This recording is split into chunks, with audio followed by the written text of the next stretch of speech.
Po niemal roku ponownie wróciliśmy do Głogówka. Poprzednio pokazaliśmy Wam sam zamek. Co jeszcze warto tutaj zobaczyć? Pokażemy Wam między innymi... Czy Głogówek był stolicą Polski? Co łączy tutejszy dzwon z muzyką Beethovena? W jakim celu zbudowano tę wieżę? Jesteście gotowi? No to ruszamy!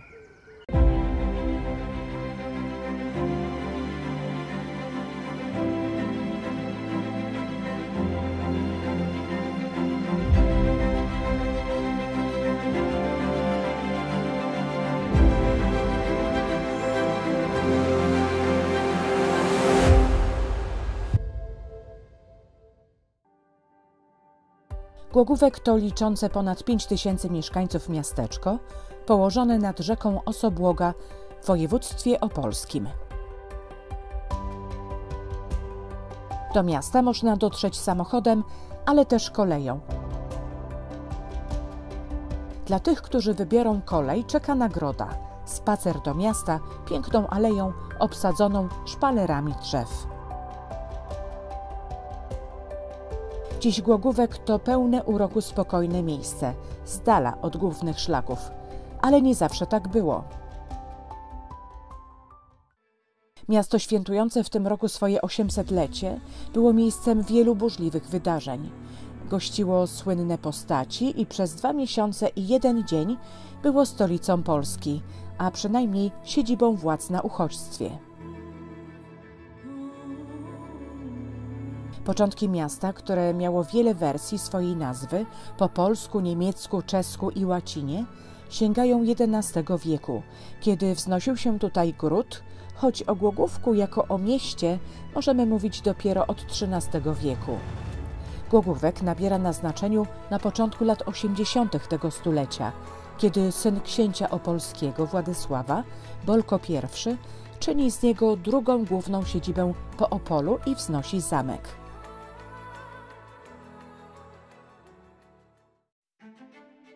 Najpierw była to murowana wieża mieszkalno-obronna, z czasem otoczona murem. W czasie dalszej rozbudowy powstały 3 skrzydła mieszkalne i domykający układ mur kurtynowy.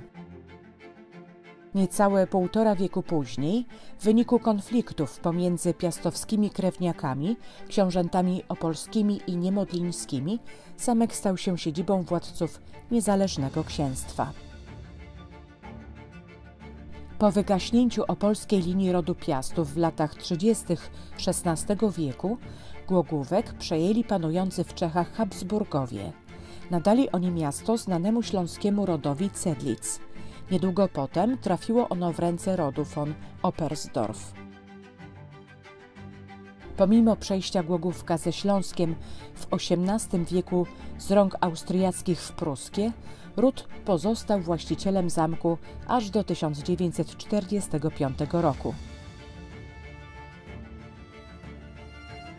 To właśnie ród Oppersdorfów stopniowo przekształcił średniowieczny zamek w renesansową, a następnie barokową rezydencję.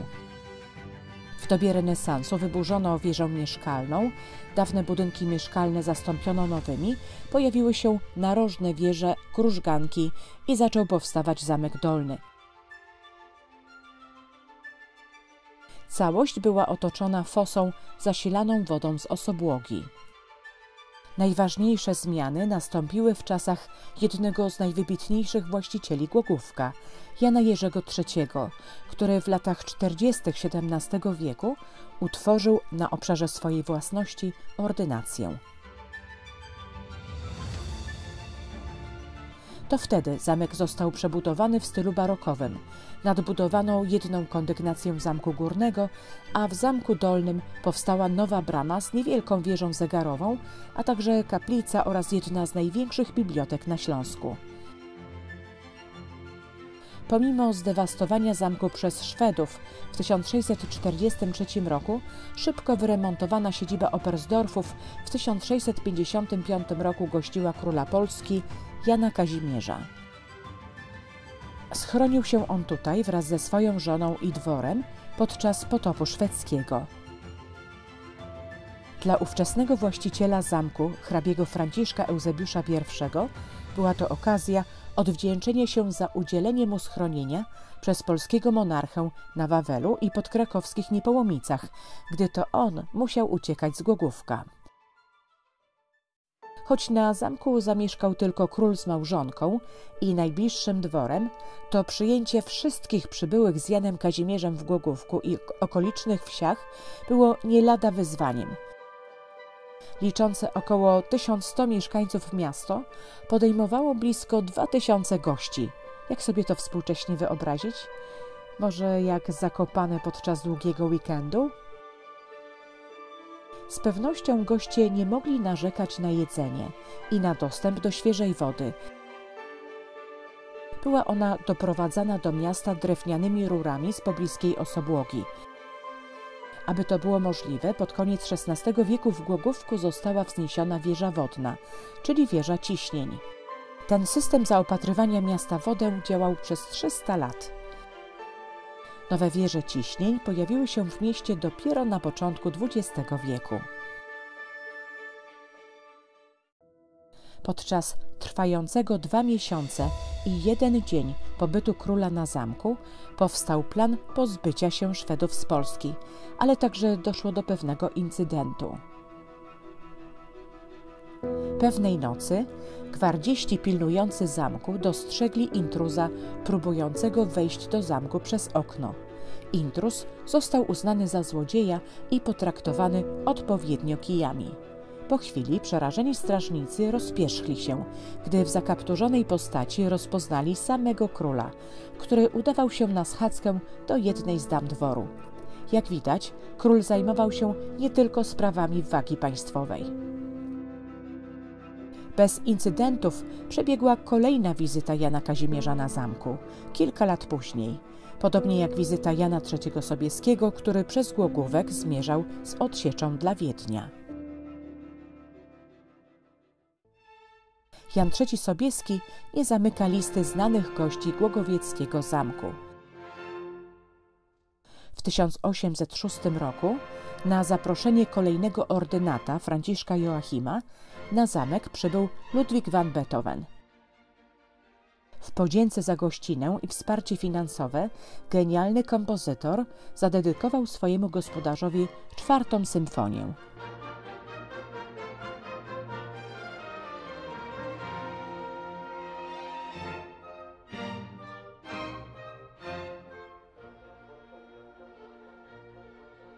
Ale to podczas pobytu w Głogówku Beethovena powstały fragmenty słynnej 5. symfonii.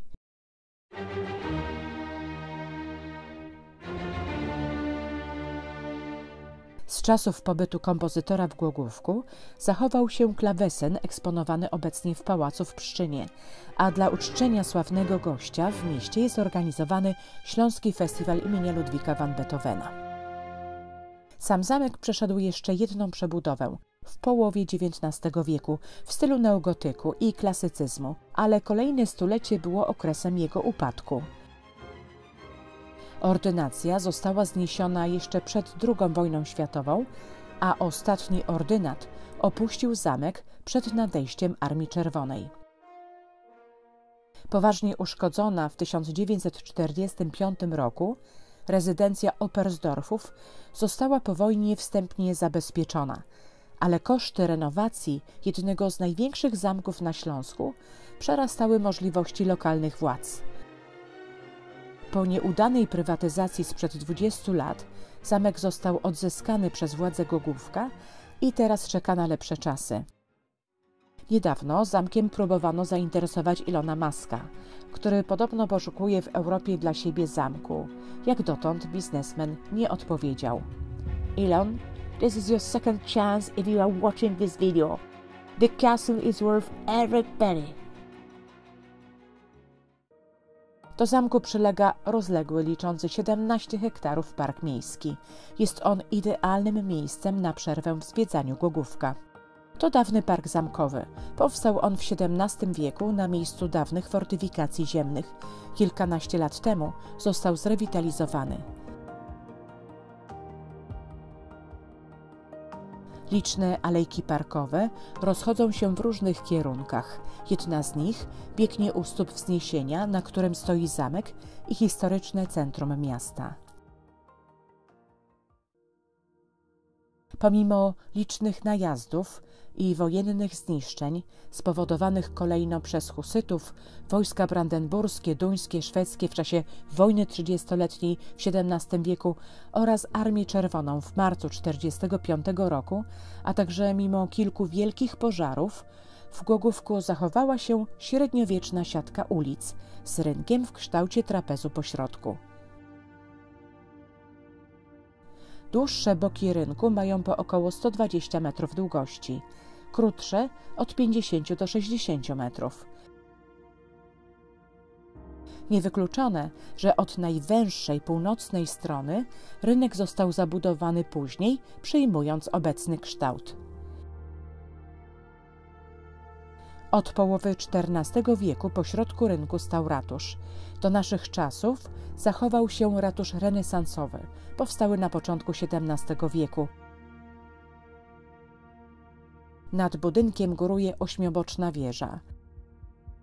Najbardziej dekoracyjna jest strona południowa z dwiema figurami w narożach, świętego Floriana i świętego Jana Nepomucena. Przebudowywany w kolejnych stuleciach, ratusz częściowo spłonął w 1945 roku.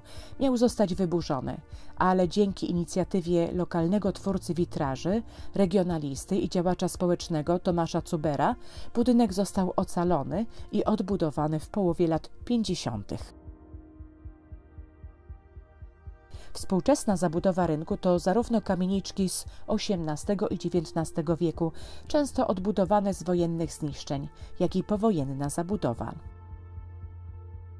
Na jednym z najstarszych domów widać płaskorzeźbę niedźwiedzia z kuflem piwa. To pamiątka po czasach, gdy w kamienicy była gospoda pod Czarnym Niedźwiedziem. Jak widać, także obecny sklep nawiązuje do symbolu. Gospoda pod Czarnym Niedźwiedziem nie była jedyną gospodą w mieście. Tuż obok zamku znajduje się XVIII-wieczna oberża, obecnie nieczynna restauracja. Być może była ona jeszcze starsza, tak przynajmniej uważał Henryk Sienkiewicz, bo tu według niego miał spotkać się bohater potopu Kmicic z Kiemliczami. Współcześnie apetyt można zaspokoić w restauracji hotelu Salve. W budynku mającym swoje początki w XIX wieku są serwowane lokalne specjały: rolada wołowa z kluskami śląskimi i czerwoną kapustą, czy kotlet z jajkami, szparagami i ziemniakami smakują wyśmienicie. Nie bez powodu restauracja znajduje się na szlaku gastronomicznym Opolski Buffet. Po smakowitym posiłku warto napić się kawy i skosztować smakowitych wypieków w położonej przy rynku cukierni Magosz. Z jej okien rozpościera się widok na rynek z ratuszem. Ten ostatni zasłania jednak widok na jedną z najbardziej malowniczych kamienic. W drugiej połowie XVIII wieku mieszkał w niej pochodzący z Moraw malarz Franz Anton Sebastini, jeden z najbardziej uznanych malarzy barokowych na Górnym Śląsku. Jego późnobarokowe freski zdobią wnętrza głogowieckich kościołów. Jednym z nich jest kościół parafialny pod wezwaniem świętego Bartłomieja, jedna z najcenniejszych obok zamku budowli Głogówka. Był to pierwszy kościół w mieście i istniał już w XIII wieku, ale obecna budowla pochodzi z połowy następnego stulecia. Wnętrze fary to wynik przebudowy w drugiej połowie XVIII wieku. W częściowo przebudowanym gotyckim wnętrzu pojawił się niezwykle piękny i bogaty barokowy wystrój z freskami Sebastiniego. Freski w nawie głównej z apoteozą świętego Bartłomieja na czele uważane są za jego najlepsze dzieła. Na nas największe wrażenie zrobiło wkomponowanie barokowych fresków z personifikacjami czterech cnót w późnogotyckie sklepienie sieciowe. W wyposażeniu kościoła zwraca uwagę też ambona ze sceną uzdrowienia świętego Piotra i położona naprzeciw niej antyambona, dwukondygnacyjna nadbudowa chrzcielnicy z sylwetkami Adama i Ewy, opierającymi się o glob ziemski, po którym wije się wąż. Od północy do prezbiterium przylega XVI-wieczna kaplica Oberstdorfów, gdzie spoczywają liczni przedstawiciele rodu. Jednak dwie kobiety z rodziny spoczęły w kaplicy bez swoich serc. Zgodnie z ostatnim życzeniem dwóch kolejnych żon hrabiego Jana Jerzego III, ich serca spoczęły w drugim ze znaczących kościołów Głogówka, w kościele świętego Franciszka z Asyżu. Miejsce złożenia serc upamiętnione jest tablicą w prezbiterium. Choć sami franciszkanie zostali sprowadzeni z Czech już w XIII wieku, to najstarsza część świątyni, prezbiterium, pochodzi z końca XV wieku. W jego wnętrzu szczególnie zachwycają główny ołtarz, ambona oraz rokokowy prospekt organowy, wykonany po pożarze kościoła w 1765 roku. Najbardziej niezwykła jest obecność we wnętrzu kościoła innej świątyni, domku loretańskiego. Jest to kopia oryginalnych rozmiarów domu Maryi z Nazaretu, przeniesionego do włoskiego Loreto. Podobnie jak w Loreto, składa się on z 3 ścian, jakie tworzyły zabudowę przed grotą mieszkalną w Nazarecie oraz ołtarza z figurą Matki Boskiej Loretańskiej. Z zewnątrz zdobią go freski będące w części dziełem Sebastiniego. Domek loretański powstał w 1630 roku z inicjatywy znanego nam już hrabiego Jana Jerzego III. Początkowo stał on obok kościoła, który hrabia odkupił od ewangelików i zwrócił franciszkanom. Kilka lat później hrabia zarządził rozbudowę kościoła o boczną nawę, która przykryła domek, który w ten sposób znalazł się we wnętrzu kościoła. To nie była jedyna fundacja Jana Jerzego III. To hrabia nabył zawieszony w jednej z wież kościoła dzwon 8 godziny. Ważący ponad 4,5 tony dzwon bił codziennie o godzinie 8 rano, stąd jego nazwa. A dlaczego o 8? Według jednej z tradycji była to godzina śmierci hrabiego.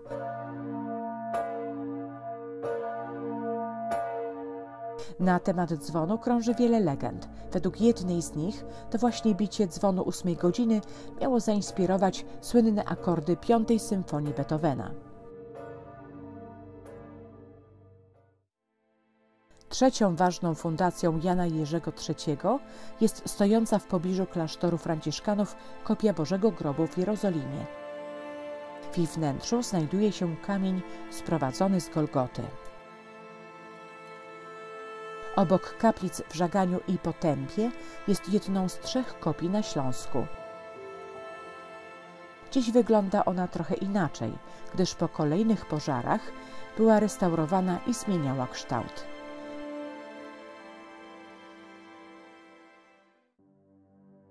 Do klasztoru franciszkanów przylega lisiganek, czyli przejście, które bezpośrednio łączyło zamek z kościołem.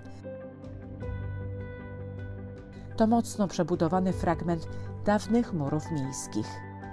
Zaczęto je wznosić w drugiej połowie XIV wieku. Miały one ponad 6 metrów wysokości i grubość ponad 1,5 metra. W obwód były włączone czworoboczne baszty.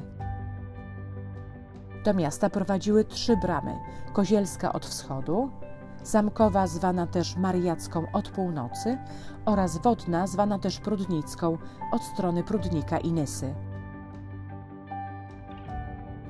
W latach 70. XIX wieku, gdy mury już były zbyteczne, zostały w znacznej części rozebrane. Do dzisiaj mury zachowały się w kilku miejscach, a spośród bram przetrwała jedynie w barokowej formie brama zamkowa. Zachowała się też XVI-wieczna wieża strażniczo-więzienna z przylegającym do niej budynkiem dawnego więzienia. Obecnie w jej wnętrzu znajdują się eksponaty Muzeum Regionalnego. Wieża jest też punktem widokowym, skąd rozpościera się piękna panorama miasta. Muzeum Regionalne posiada też swoją ekspozycję w Obserwatorium Astronomicznym, czyli dawnym Lisim Ganku. Na ekspozycji można zobaczyć ciekawy zbiór przedmiotów, ilustracji i fotografii ukazujących dzieje Głogówka i jego mieszkańców na przestrzeni wieków. To dobry moment, aby wyruszyć w kolejną podróż w czasie i przestrzeni, które wyróżniają nasze filmy, z portretami mieszkańców i dawnymi widokami miasta. Zapraszamy na nią z ulicy księdza Piotra Skargi, dawnej Wallstraße, gdzie na początku XX wieku miał swój zakład Gustav Dietrich. Działający przez blisko 70 lat zakład prowadzili po śmierci fotografa jego żona, a następnie 3 córki i syn.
Większość różnic między dawnymi a współczesnymi widokami to rezultat walk w marcu 1945 roku, kiedy ówczesny Oberglogau zajęła Armia Czerwona. Decyzją polskich władz po 1945 roku w Głogówku pozostała dość liczna ludność autochtoniczna. Czy decyzja ta była wynikiem wielowiekowych kontaktów z Polską rodu Oberstdorfów, jak chcą niektórzy? Trudno powiedzieć. Na pewno było to jedyne miasto na Górnym Śląsku, w którym po wojnie język niemiecki był powszechny na ulicach i w sklepach. Do dawnych mieszkańców Głogówka dołączyli nowi Polacy, wysiedleni z Kresów Wschodnich, a także przybysze z Małopolski. Wszyscy razem tworzą kolejne rozdziały 800-letniego Głogówka, a na lokalnym cmentarzu mieszają się nagrobki z polskimi, śląskimi i niemieckimi nazwiskami.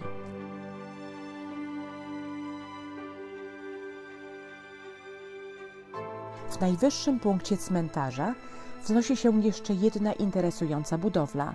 To XVIII-wieczny kościół Świętego Krzyża, jedna z nielicznych budowli szachulcowych w okolicy. Spod kościoła rozpościera się panorama na miasto. Czas pożegnać się z Głogówkiem, miastem wielkiej historii i barwnych legend. Zdecydowanie warto tu przyjechać. Jeśli interesują Cię podróże po Polsce z historią w tle, to zasubskrybuj nasz kanał. Do następnego odcinka. Cześć!